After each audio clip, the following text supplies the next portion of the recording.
You're watching Talking About It. I'm John Griffith.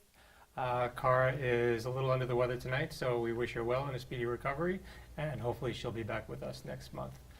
Tonight, I have first up are two people who are taking on an incredible project that I think is going to help a lot of people. Introduce yourselves to the audience, and then we'll get into exactly what you're doing. My name is Jayson Connor. And Jeffrey Newman. And the project is called Backpacks for the Street. Yes. And that the name is sort of implies what it's about, but if you'd like to go into just Sure. the gist of what it is. Well, it was born from a necessity of when I used to be homeless, and I never had anything with me that I could take with me, like toiletries or anything like that, because I never had a bag because I didn't have money for it. So this is how it all became, streamlined into this. We are going to be passing out backpacks that has a bunch of different things in, like essentials that, us like laymen would take for granted. Mm-hmm. And so that's how we're getting that. Okay, well, you had mentioned that you had been homeless. That personal part of your journey is what led you to do this? I mean, this and a bunch of other things. We've also been volunteering in Greenpoint at a homeless shelter, at a soup kitchen and food pantry. Okay. That we've been doing for 8 years. So this all it's just all, organically flowed through this. So. Okay. But actually with him, it sort of took on a whole new life. About 2 years ago, he started working in Times Square. And so he started ordering these Mylar thermal blankets. They were emergency blankets, and he would buy a couple hundred, and he would literally go up and down 42nd Street handing them out. And he'd buy McDonald's and start handing them out. And so that was 2 years ago. Mm-hmm. And then it just started getting bigger, and then I joined in on that. And this was, I guess, the next step for us. Yeah, that was the beginnings of it. Mm-hmm. And so that sort of sparked the early ideas of it coming to be. Because you've, I've known your online presence for years and years and years. So community activism you're not a stranger to it. No. I've been an activist since I was 18. 3 or 4 years now. Exactly. But I was born, my parents were involved with the Jewish community nationally, and so that aspect of being part of a community and getting involved just sort of came naturally. But I came out when I was 17, and by 19, AIDS had just started to hit, and before I knew it, I became an activist at 18. I had red ribbon checks. It was a whole different era, and that just sort of evolved. My life as a gay activist, my life as an AIDS activist, and down the road. Because how I first became aware of you is through AOL days at AOL Speak. Wow. Yeah. So I don't think there was an informational chat room or message board that I didn't see something from you on. So. Well, what was weird is, I was an activist since I was 19, but I didn't test positive till I was 34. And my ex-boyfriend tested first and became a part of the Seams. And he became sort of comatose for 4 days, and I stayed with him at the apartment. And the only place there was to getting information was 2001 was AOL. Mm-hmm. There was no Facebook. There was no Google. There was none of that available to us. So I literally sat for 48 hours in the dark with one light, going through chat rooms to find out that as much of an activist as I was, I knew very little about HIV or what it meant to be HIV positive. Mm-hmm. All these terms and things I thought I knew, I didn't, because it's different to be on the flip side of the issue of HIV. So AOL. Proud member since 1993. Oh, wow. I was barely alive. That's true. And you had mentioned, that your personal journey as well had led you to a few darker places. And, And I don't know how much of that you want to go into. Well, I've struggled with addiction since I was 22 was when I first started doing drugs and alcohol, and it just, I mean, really got dark. My mom died 10 years ago. She died in a house fire, and it destroyed me, completely destroyed me. I felt like somebody reached in and ripped out my soul. So from that, it just got worse and worse and worse. I would just drink and eat, and I put on almost 100 pounds, and it was a horrible, horrible way to live. I went to rehab twice. Finally, the second time stuck, and so now I'm 2.5 years sober, and just taking on life and just going full steam ahead. And I have all these projects I want to do, all these things in my head, and slowly but surely they're starting to come to fruition. They're starting to actually happen, and it's weird. Like, I hate it when people used to say, I lived a life of my wildest dreams. I used to hate it. I hated it. Now I kind of say it like barely like a murmur, because I'm like, "Reh." But my life is much, much, much different than it's ever been, because I'm accepting of my sexuality, my demons, everything, and because of that, I'm a stronger person to help the other people. So that's where I think I get that passion from. Because you as well have, I think you pulled it back a little bit, but you have had a strong online presence as well. And it's like that's before today. We've never been in the same room, but I know you both. And when you have such a strong online presence and some of your personal drama plays out in such a public manner, at least that's my perception of it. That's got to be a lot different than some people feel. So that's it's completely different. It's just, you go to something before. You would go on Facebook or whatever. You would go to like a meeting, you share something, and it stays there. I didn't know, if you go on Facebook and you're like, oh, I want to share this, everybody knows about it, and everybody and anybody, and they'll come up to you like, oh, I saw you on Facebook, and da da da da da, and it's just. So I pulled back from Facebook completely. I stopped over a year ago, stopped completely, and then when we started getting this project going, I went back on to start promoting the website and promoting the whole movement of it. So, okay. Yeah, so I'm back a little bit. Okay, and you built this project from the ground up. There are other parallels around the country, and we'll touch on those in a little bit, but you don't have a nonprofit status yet, but you're working on it. I know there are a lot of hoops to jump through to get that. But from what you told me, you completely funded this pretty quickly through how? Well, the whole idea for this, as we keep saying, kind of just happened organically. We've been doing the Green Point, the volunteering for 8 years, and then we wanted to do more, and Jayson's got such a compassionate heart. He's constantly going out there with the guys and just talking to them. So we were looking for something. We have a bigger idea that we're working on, but then we just started talking, and the backpack idea sort of came up, and it was like, we should do this, and the next day we were doing it. And so we went to a handful, maybe a dozen friends that I knew, and said, this is what we're doing, and I'd like your support. And literally, it was funded in 2 hours. By okay. 2 hours, about $1,200 to $1,500.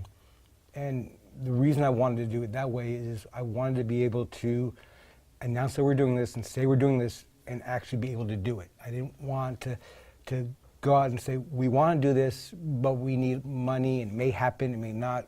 It was really important that the first time out, because this is so personal, because this is so important to us, helping the people on the streets especially, we wanted to really make sure we could do it. And it wasn't going to be a maybe or a false promise.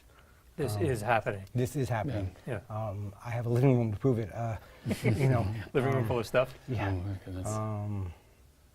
Yeah, so, but one thing I want to say, just that happened a little while ago, which was the online world, it's such a weird place, and it's come full circle from where we were a decade or two ago. Because you're right, if you say something somewhere. It's going to show up somewhere. I launched Out.com, Out Magazines, and we launched it with the first live stream of a gay wedding, which was mine. And it was a great party. The marriage didn't last very long. But like right away, there was a site called Data Lounge, which is still around, but suddenly there was mocking of the wedding. And, we had 1 million viewers, and there's a Will and Grace episode that came from it. But really, people just started quickly mocking the whole thing. And yeah, and now we're 20 years later, and that's a lot more mocking and a lot more bullying and cyberbullying, and people do it in vicious ways. And yeah, well, I mean, the internet will take something that's good, they'll build you a pedestal and put you on top of it, and then they'll smash it down. exactly. And unfortunately, that's an unfortunate side of human nature. But on the flip side, it also presents opportunities like this, or there's a lot of amazing projects out there, a lot of support. People, someone's mother died, somebody is desperate to lose weight because or they're being bullied, or whatever it is, and it just affords them a place to I mean, there's an amazing part of that, and affords them the opportunity to talk to people, to not be scared of themselves. Yeah. I don't know if you saw the movie Love, Simon this weekend, but I haven't seen it yet. It's just like life has been getting in the way. But it was fun to watch a kid coming out in 2018, and it's just a positive way, but using the online in a great way, and then seeing the way it played out. Negative effects. Yeah. Yeah, because I mean, it's going back just a few years. It's like, the coming out story was a major event, and all sorts of trauma in televised and film fiction. I'm talking. Right. And now there are a couple of new television series that are popping on the air where it's just matter of fact, which is as it should be. I think one. Champions, a sitcom, and then there's a new Ellen Cumming show, Instinct, I think it's called. It is. Which, of the two, I hope Instinct lasts. That's just my thing. But yeah, so the online world and just the society in general has changed a lot, but it gives you the opportunity to reach out, hopefully in a positive manner. I mean, there's the negativity out there as well, and because it's written on the screen, sometimes it rings a little harder because you can reread it over and over again, and if you're anything like me, the mind is a dangerous place, and if something gets stuck in there and starts ricocheting around, then I need to get out and talk to somebody about it, or just shut it off. There are so many stories of hope, and there's one guy, this guy James, who for a while was building himself about his homeless story, and now he's off the street. And I don't want to say his real name, but he had a whole page devoted to his journey living on the street. And then at one point, after 3 years, he was no longer homeless. He'd found a way back, and I think that helps a lot of people. Yeah, no, that's good, and what you're setting out to do is going to help a lot of people also. Yeah.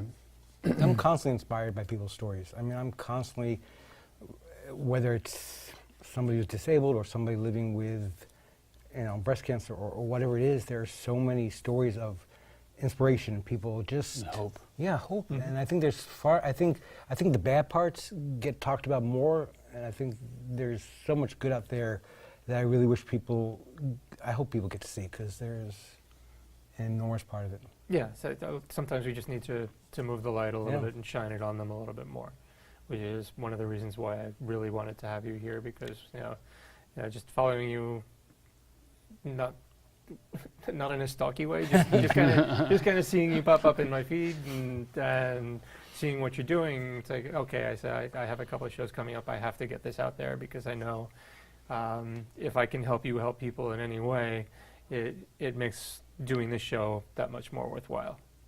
So we have the backpacks. The initial release that you're going to be giving out is coming up March 27th, next Tuesday.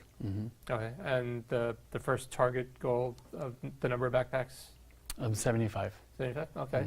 And you're gonna slowly, every few months, you're gonna build on that, or Every 3 months, we're going to do another rollout. And the second one we're doing, what is it, Yeah, 150 in July, and Okay. then hopefully 200 in November, and then go to 4 times a year.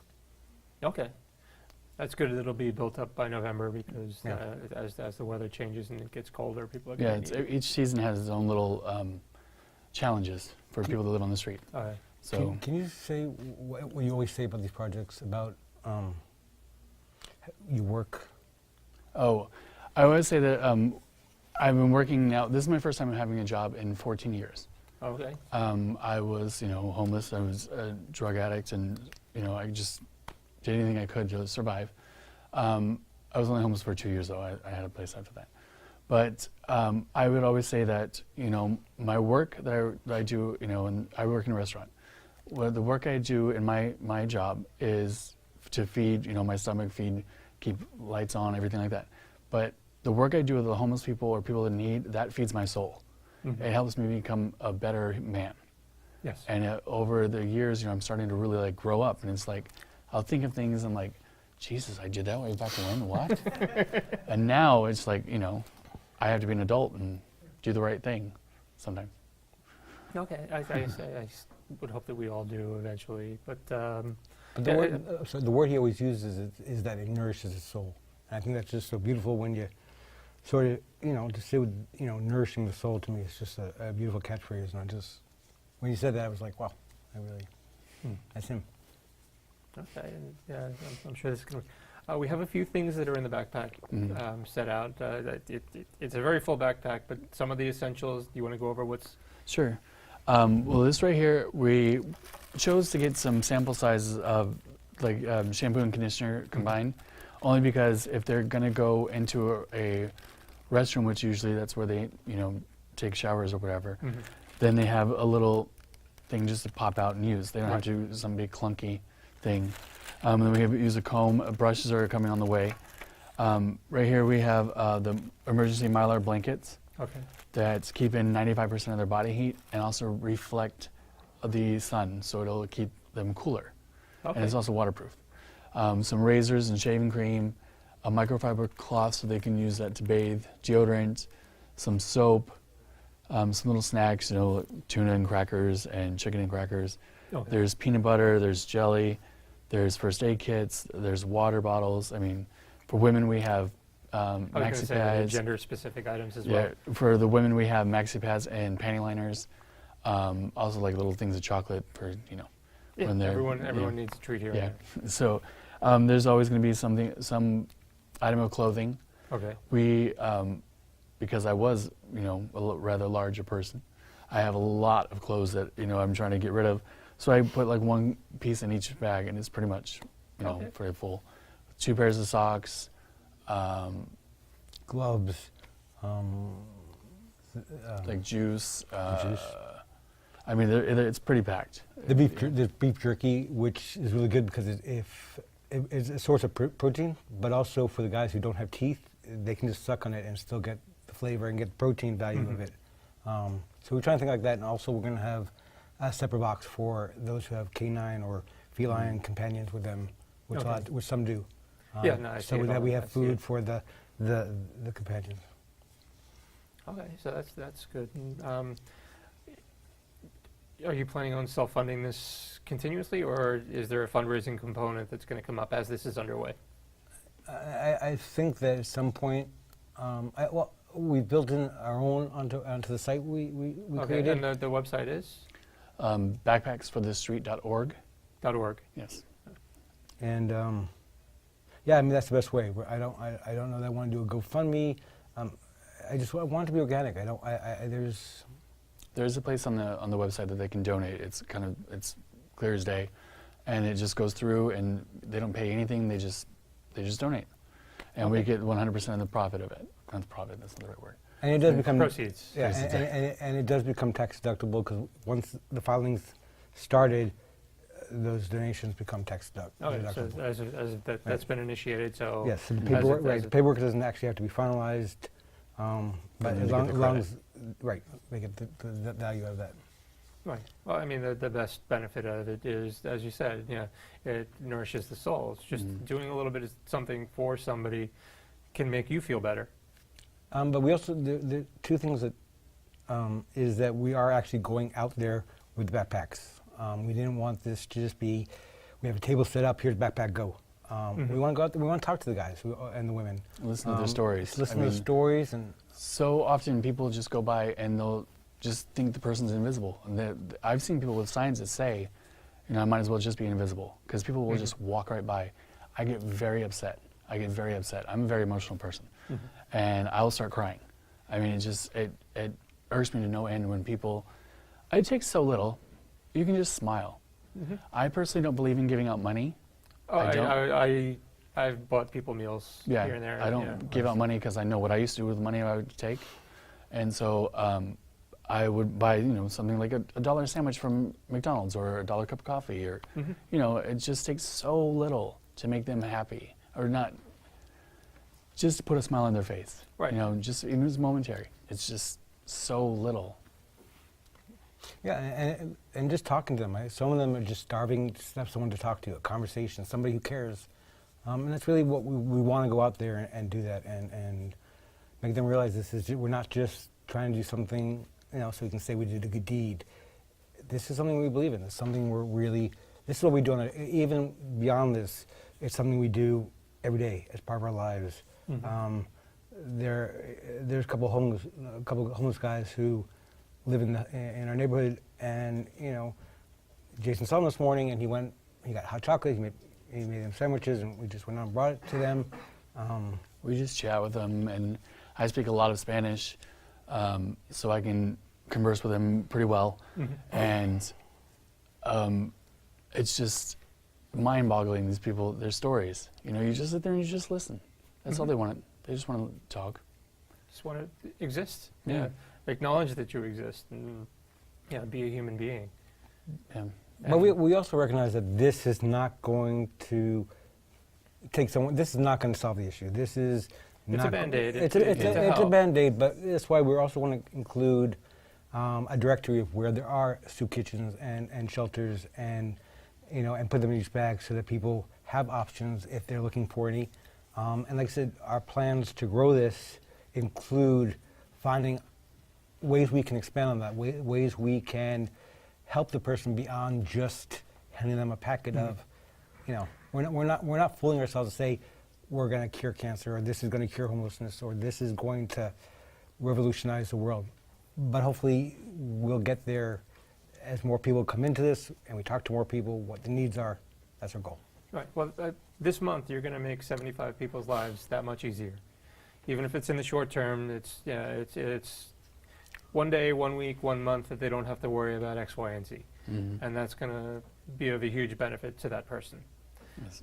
And if you're including information about resources that are available, even if one person out of that 75 takes you up and finds the resources, and through those resources that you pointed out to them that they might not have known are available, they end up getting off of the street because of that, then that's a life saved. Yeah.